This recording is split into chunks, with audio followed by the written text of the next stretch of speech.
For about 8,000 years, humans relied on fermented food bacteria to block heavy metals in the gut. That system slowly disappeared and most of us never noticed. So now we eat organic, filter our water, and still we absorb toxic metals. I'm Dr. Yvonne Burkart, a PhD toxicologist with decades of experience studying how everyday chemicals affect our health. This video explains what that ancient system was, why it broke, and how you can reactivate your gut's ancient heavy metal sponge. When you hear toxic metals, your brain probably goes straight to external exposures like water, air, cookware, and maybe even dental fillings. But what if the bigger problem is what's missing internally? We used to have a built-in sponge for metals inside our gut. And I'm not talking about liver enzymes, but bacteria. A microbial network that grabbed heavy metals before they entered the bloodstream. But for most people today, that defense system is completely gone.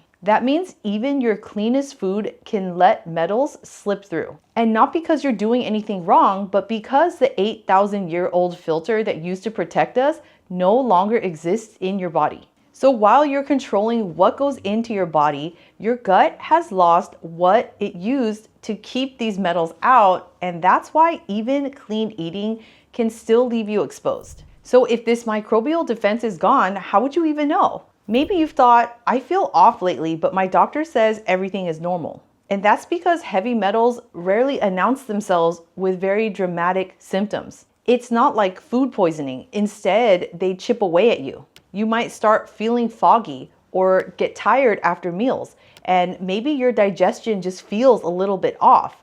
You might have some skin flares, and maybe your recovery slows down. These aren't random. What's happening is that metals are leaking through your gut lining and entering into your bloodstream. Once there, they hijack your mitochondria, suppress your beneficial microbes or bacteria, deplete antioxidants, and kick off low-grade inflammation. But because they don't stay in the blood for long, most lab tests miss it. And you might have blamed stress for your brain fog and fatigue, but the real issue could be metals bypassing your gut and damaging your mitochondria. So when heavy metals pass straight into your bloodstream, they steadily disrupt your energy, your clarity, and your ability to recover. We've all been taught that detox happens in the liver, but is that really where it starts? Maybe you've tried something like a liver cleanse and thought, well, why didn't anything change? Here's what the research shows. Your liver was never meant to handle the full burden of modern metal exposure. And before toxins ever reach your liver, they have to pass through the gut, at least those that you ingest. And that's where the real detox is supposed to begin. Bacteria like Lactobacillus plantarum evolved to intercept metals right at their entry point. But if that microbial barrier is gone, metals can just simply move along and pass through. They get absorbed and circulate and then land in tissues where they disrupt hormones and energy systems. You might have had normal liver enzymes but still felt inflamed.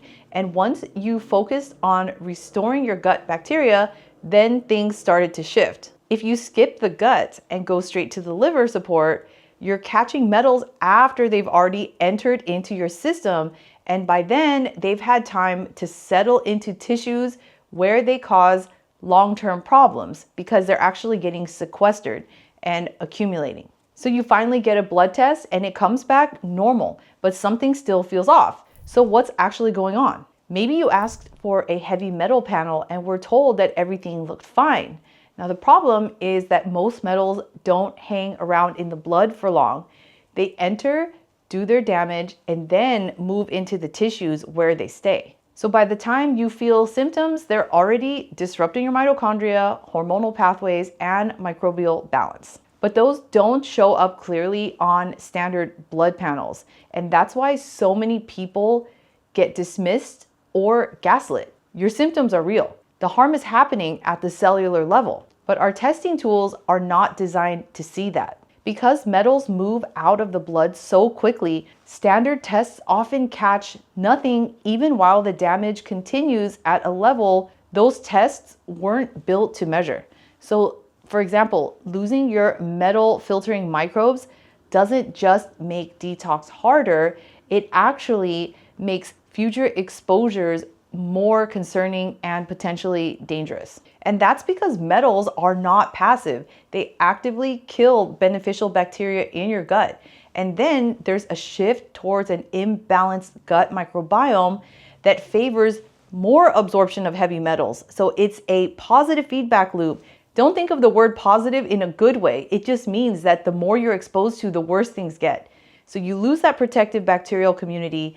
Then every new exposure, whether it's through rice, chocolate, spices, or water, can have more of a detrimental and damaging effect. And the fewer bacteria you have, the fewer metals they can bind, and it's a downward spiral. Over time, even small exposures start to hurt, and gut reactivity climbs, inflammation starts to flare, and you feel more sensitive to everything. I've been there before. I used to have a lot of mercury amalgam fillings in my mouth, and I didn't even realize that they were causing so many problems until I had them removed.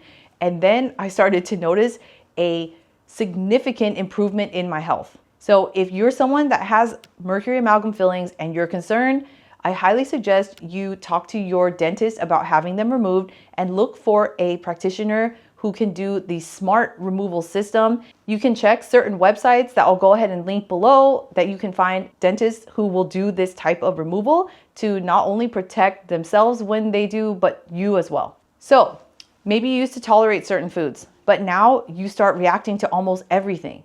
That's often a sign that your gut microbiome damage has already started to build and compound. And if this microbial system is so essential, then why didn't the liver evolve to handle metals better? You might be wondering. That's because for most of human history, we didn't need to. We were eating fermented foods regularly, such as raw sauerkraut, kimchi, brined vegetables, and wild cultures that were all rich in bacteria that trapped metals in the gut and removed them before they were absorbed into the body. So you can think of it as nature outsourced detox to food. Food is medicine.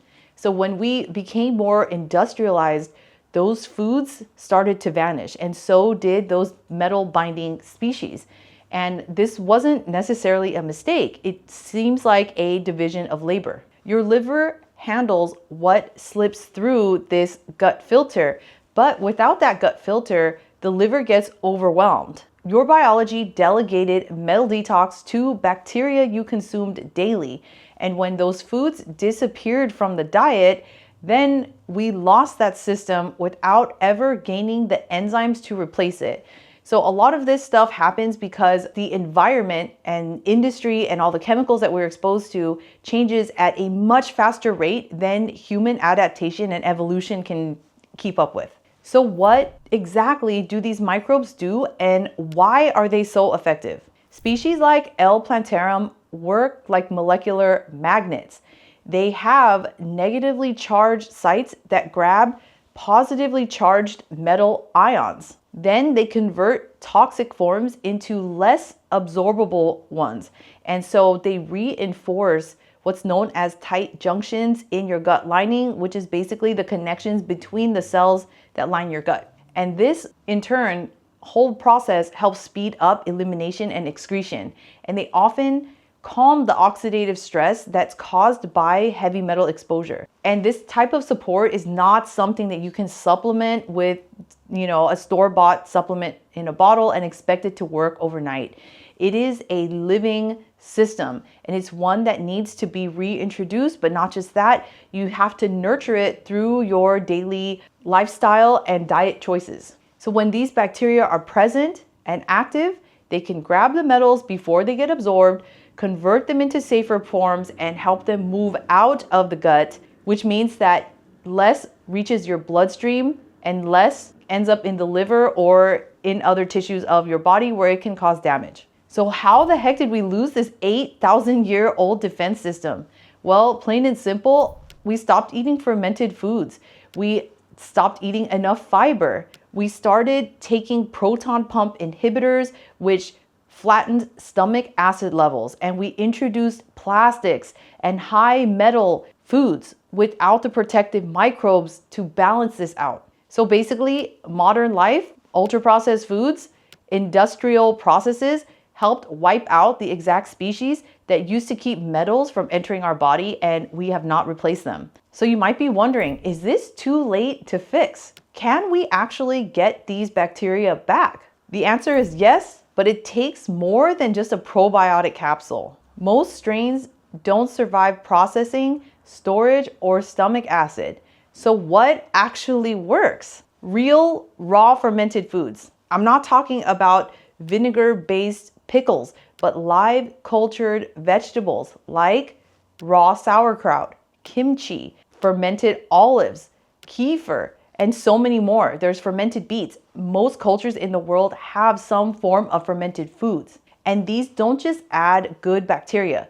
They help reintroduce the exact species that we have lost over time with modern lifestyles. So when you bring back live, raw fermented foods, you're not just adding beneficial bacteria, but you are restoring the specific strains that the gut has lost, which gives them a chance to rebuild that protective layer, that metal binding sponge in your gut. But what if you're already eating fermented foods and still not seeing results? Well, even the best bacteria won't work in a hostile environment. So just eating a bunch of fermented foods is not the only thing that helps. That's because bacteria are living organisms. They're not passive supplements that we just take and forget about. And they are extremely sensitive to the conditions around them, aka in the gut. So first, they need a slightly acidic stomach to survive the trip through digestion. If your acid levels are too low, as often happens when people take antacids or proton pump inhibitors, these beneficial microbes can die before they reach the intestines. Second, once they arrive, they need fuel. We have to maintain them. And that fuel comes from prebiotic fibers. That's the other piece of the puzzle, often found in onions, garlics, leeks, and resistant starches. And without it, they can't grow or establish a stable colony. So not only do you have to reintroduce the bacteria, you have to nourish them. And third, they rely on gut motility, which is the coordinated movement that your gut uses to push things through. And if motility slows down, then the metals and toxins linger, which gives them more time to get absorbed, and therefore reducing the effectiveness of microbial binding. So if you're low on prebiotics, or suppressing acid with medication, or experience sluggish digestion, you might be blocking the system that you're trying to restore. So gut health is absolutely paramount to preventing a lot of toxins from entering from foods that we eat and from our environment. So just a quick reminder, without acidity, prebiotic fiber, and motility,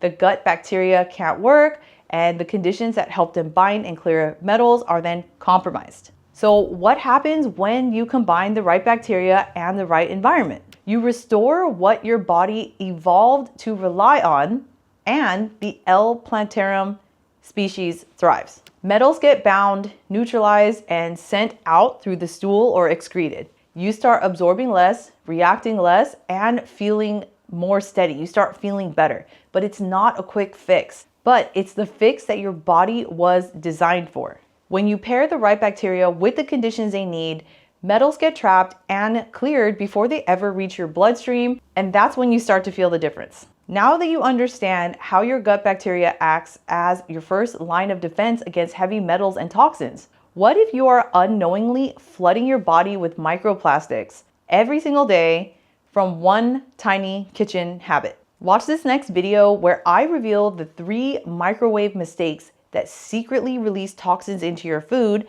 and how to fix them with easy science-backed swaps.